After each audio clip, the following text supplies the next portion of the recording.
Hello, hello. Welcome to Psychic Talk. I'm your host, Priscilla Gendron, and welcome to another fascinating episode in how we delve deep into the spiritual journey of amazing spiritual people throughout the world. So today is no exception. Joining me today is an amazing lady called Wendy Gayle.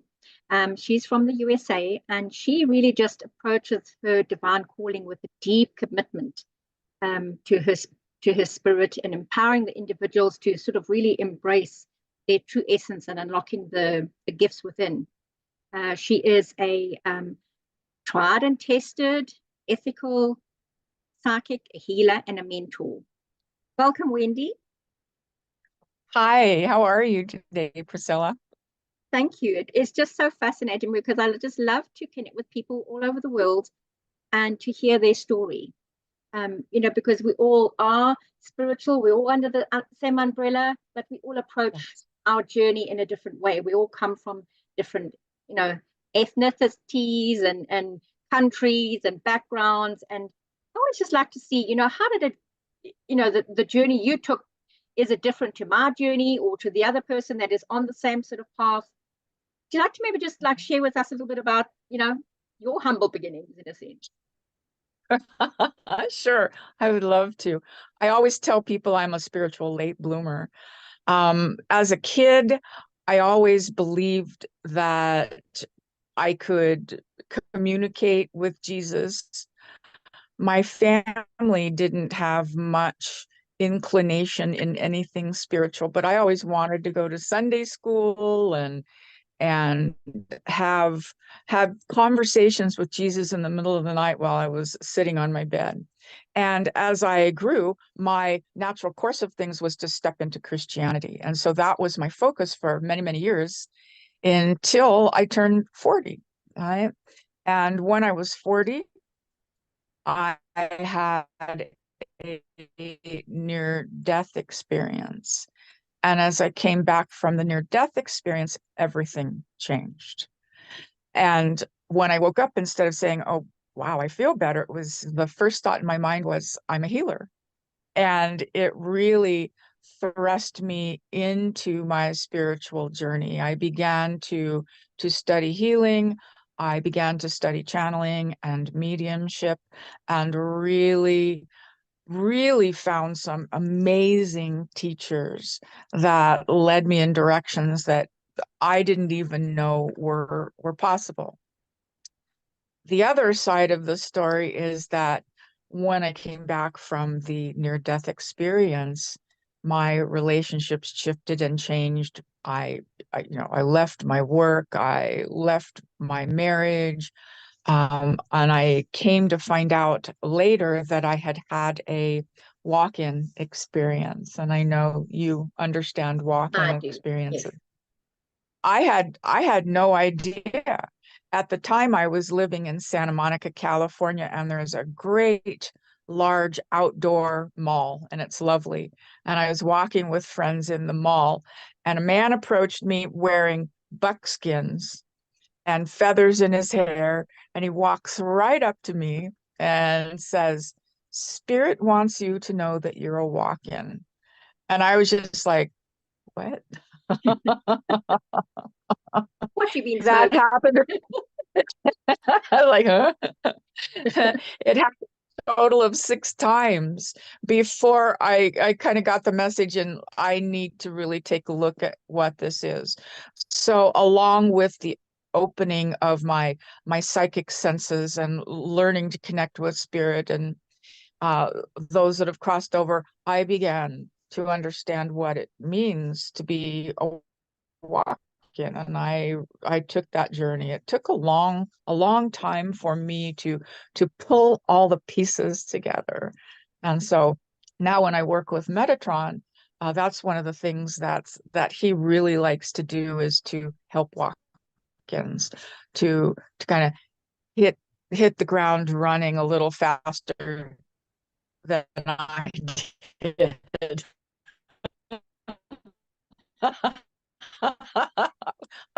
So, and I've just, the last 34 years has been extraordinary. I've had some opportunities to teach people what I've learned, and I lead sacred journeys, retreats.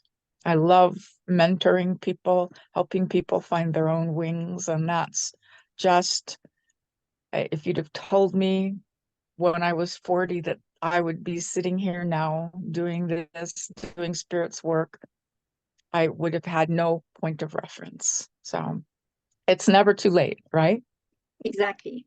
I know I also was a late bloomer in terms of doing the work. I always had my gifts of, mediumship and healing, but I never did anything with it because, being raised Roman Catholic, and you have that mindset, and it's poo-pooed, and you're not meant to do it. And so you put it into a little box and you put it in the back of your cupboard and you don't deal with it. And it was only when I left South Africa and I went to the UK that suddenly the floodgates just opened and there was no putting the genie back in the bottle again.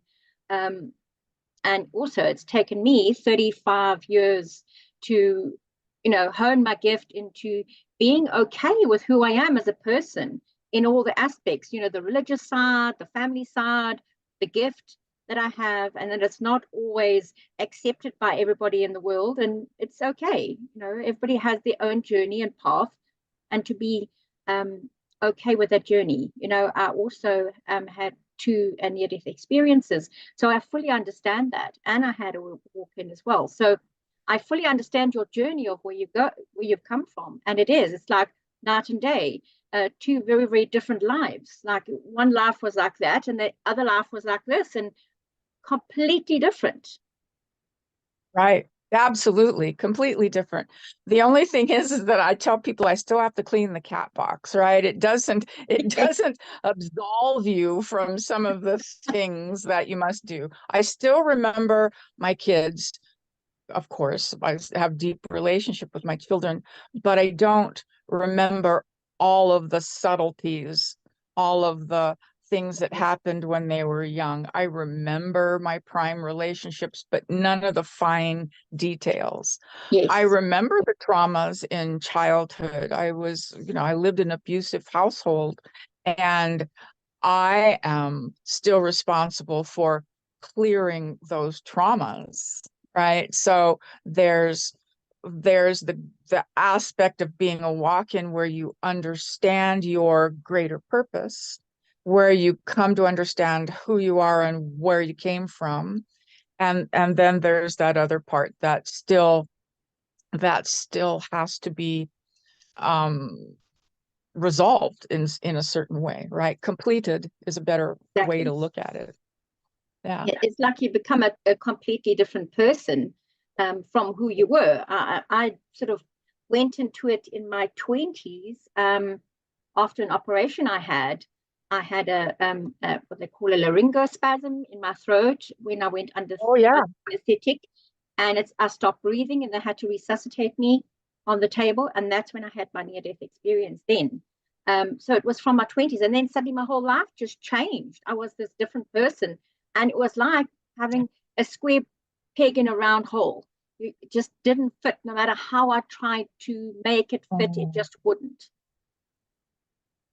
I totally understand. I understand. It's like I was so different that I was the cause of my marriage ending, right? It wasn't my husband. I I didn't fit in the job that I was working anymore. Everything felt raw, and I was, you know, I felt I felt odd. I felt like odd man out, like an odd duck, not fitting. And in some ways, that feeling still carries with me.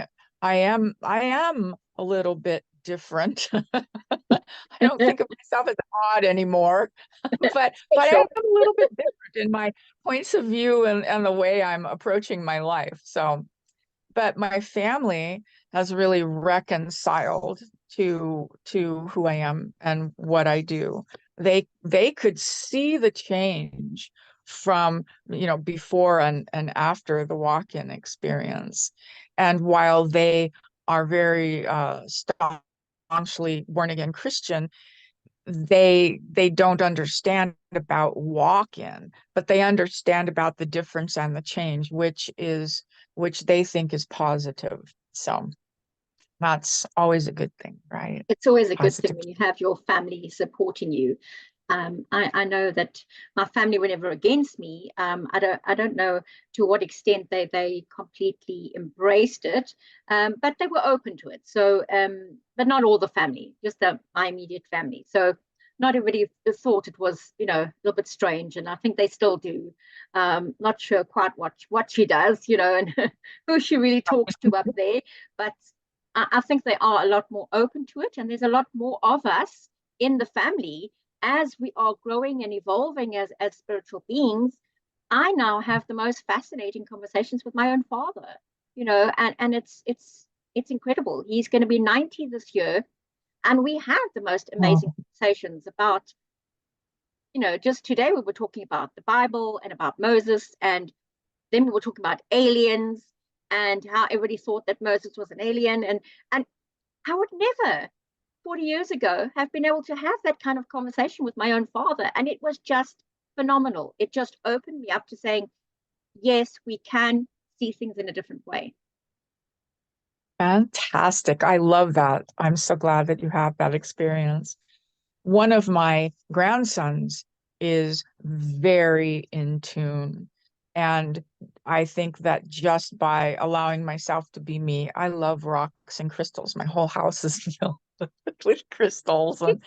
And he, at a very young age, he would walk in the door and he'd stand there and he'd just kind of look around and go, "You got a new crystal," and he'd walk right to it. Right. He could feel it. So he's really, really sensitive, and he's kind of exploring himself as a different type of human as well. And so I feel really grateful that I'm here, that I can be that other different human that he has the ability to talk to, and know that he's not alone, and know that it's okay.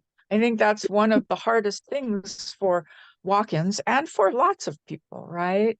Is that feeling that you're alone in your process, that you have found something that's so important to you and nobody else gets it. And so there is that place of like, wow, you start to feel like an island, right? So it's Yes. always helpful. And it's not Always helpful. exactly, it feels as if when you are looking at this and you trying to embrace it, not everybody understands. Not everybody understands the process you're going through or the journey that you've come through to get to this point. As you say, not everybody understand what a walk-in is, or a near-death experience, because they've never gone down that road, because not their journey, not their path to have had that experience. Yeah. Yeah. And it's, there's different types of spiritual awakening. Some people blast open, and some people just grow into, their processes. But it can be confusing. There's so many different paths that we can take on our spiritual journey, so many different things that are available to us, so many different things that spirit has in mind for us or is asking us to do. So it sometimes can feel like you're stuck, right? Because there's so much you can't choose one path.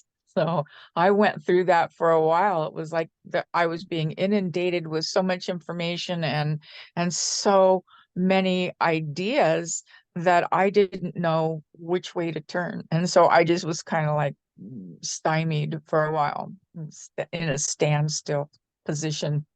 And then I kind of got a nudge and went in that direction, and everything opened up. But it can be confusing. Yeah. Yes, and doing it later on in life, people think, oh well, she's having a midlife crisis. You're 40 years old, you're having a midlife crisis.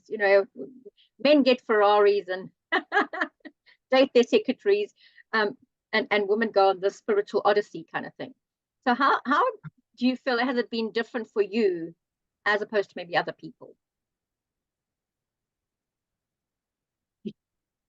Please repeat the question.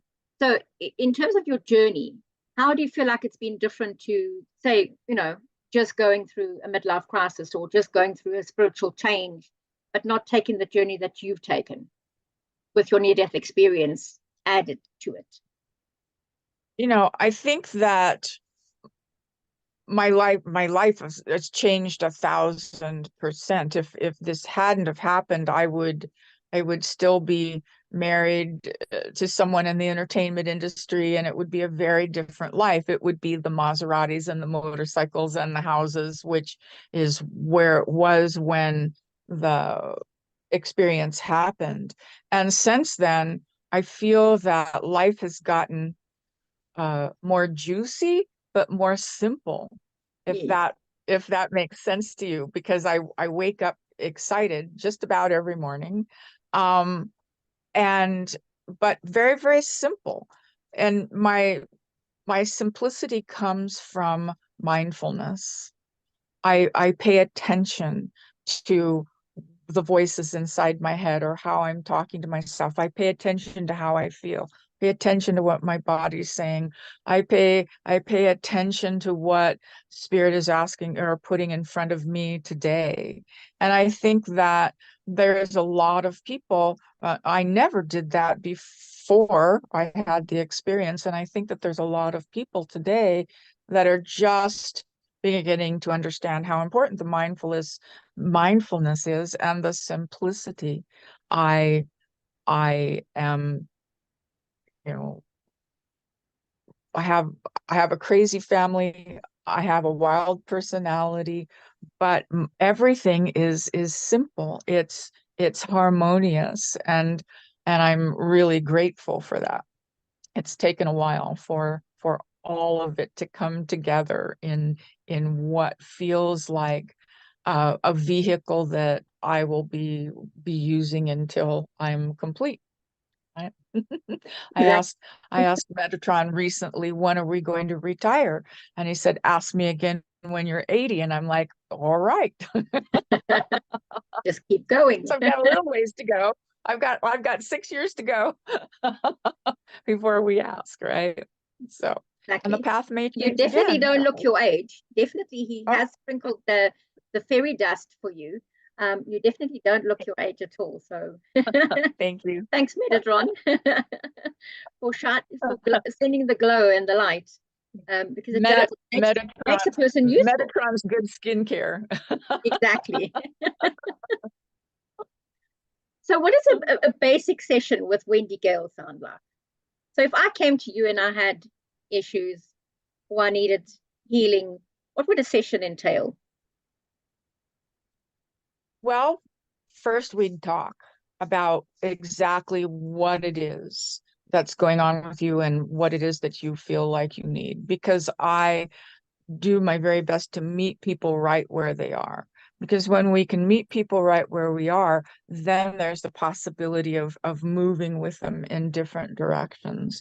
And so if you were looking for mentoring, we would sit down and find out exactly what it is that you were hoping to gain through mentoring sessions. And then we would set up a way for you to access what it is that you're looking for.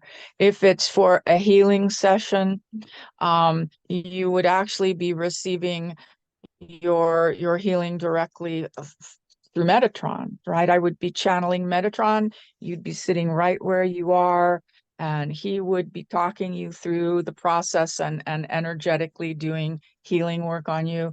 It's kind of extraordinary. If you're looking for a reading, also, it's directly with Metatron, and you would have a conversation like we're having now. He's very conversational. He has great presence and a sense of humor. I like that. I like that about him. So we offer the opportunity for people to see themselves differently. We offer the space where people can co-create their own healing, right? Yes. And we offer the possibility that that people can find their way to do what you and I do, right? Offering those tools, helping them to open the doors to their own journey. So Yeah, because I've that's found kind that over the of rambling. yeah, but over the last number of years, since we had that chaos that hit the world a few years back, we've had a lot of people that just have got completely lost. It's like they've gone off into the middle of the desert and they don't know how to get back. Um, Right. so there are a lot of people that are changing and evolving and opening up spiritually, seeing things for what they really are, but also needing the healing and the guidance. Yes, yes, absolutely. Absolutely. A lot of people in jobs that they are no longer comfortable in, and they feel spirit calling them to something else, and they don't know how to get from here to there, right? And there's a way to get from here to there. And it takes trust, and it takes courage to be able to change your life. Every day we have opportunities to make change. So It it's is. And I think that, extraordinary. with the whole change that's been happening and with the 5D stepping in, it's just opened people's eyes. Whether they want them open or not, it's like now you have to see the truth, and you have to step into the change. And I think it's difficult for people because people have been used to having the little, rose tinted glasses or their little, Right. so it's difficult Right. to let go. It is. It really is. And it's funny because people want to know, and they want to know if they take this step to make a change. They want to know what it's going to look like in 5, 10, 20 years. They want to not move or not make a step until they feel like they know. And that's really challenging because we can't really know what it's going to look like in 2 years, 10 years. It all depends on the choices that we're making in our life, and the decisions that we make in co-creation with spirit. And so, I'm always encouraging people, forget trying to figure it out up here, right? And to really figure it out in your heart, in the soul of you, because that's the place that you're going to feel. And then you're going to find your wings there. You're not going to find Yeah. your wings in the brain, right? So yeah, it is challenging. Very, very challenging. It's like the world turned upside down and then and has righted itself. And when it was upside down during COVID, right, it was opening people. And now that it has righted itself again, people seem to be closing a little bit. And so there is more confusion now, it seems, than even Exactly. when COVID was here. So Yeah, yes, exactly. indeed. There's way more confusion now because now it's like, the Apple Card has been turned over, and we're like now having to turn it back up and put back what's important. But it wasn't just apples in that cart, and it's like, hang on a minute. Everybody said there was just apples in this cart, and now there's not, because now we've seen underneath all the apples. Yeah. Yeah. Yeah. A lot of things have been revealed since then. And I was given information at the end of last year that this year in particular was going to be a year when the curtain was pulled back on a lot of things, and that we as a collective were going to have to think outside our normal boxes, right? And so I know that since the eclipse, there's lots of shifts and changes that are occurring. So the possibility that we're going to start learning what's at the bottom of the apple cart, as you say. Yes, It's like a light is being shined on things. Yeah. very, very much so. Yes. Yes. So you also do offer courses as well, Wendy? I do. One of my favorite things is to teach channeling. I've taught almost 2,000 people to channel. That's my very favorite thing. I also teach classes in oracleship. I teach classes in, chakra empowerment. There's just tons of things that I offer, but channeling is my very favorite thing. I That's will my be, favorite as well. yeah, it's like, oh man, I think of channeling as a spiritual shortcut. And that might sound funny, but it seems as when people begin to learn how to channel, their whole experience grows exponentially. And so it really is a fabulous tool. It is a tool, but it's a fabulous tool that can be used every moment of every day. There's nowhere in your life that channeling can't fit in or enhance. So that's why I love to share, love to teach it. So No, definitely. My mediumship has always been my favorite. I mean, I came upon it and I used to just do readings and I was a psychic and then I was a healer. But when I found mediumship and I found the channeling, that really made me feel as if I'm home. This is where I need to be. This is the work I need to be doing for the planet, for whoever comes and sits in front of me or over the screen. For me, that feels like it's the most empowering of all. yeah, yeah. I love Metatron always says that whoever is sitting in front of us in that moment is the most important person on the planet. And I love that feeling. Um, and I have I have been blessed to meet so many extraordinary people through this process, through teaching channeling. And it's always really exciting to see after, giving someone the tools of channeling, what they do with it, right? I've had students that have created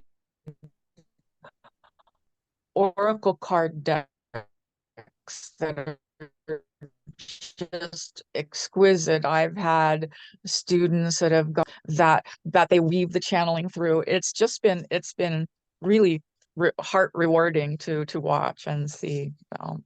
It's uh Definitely it's a amazing. beautiful journey. Yeah. It really Yeah. is. No, we could just chat until the cows come home because it's such a fascinating thing when you have two like-minded individuals that just sort of like connect and the energy just flows. You can just sit and chat about so many different things. But I'd like to really thank you very much for joining us today.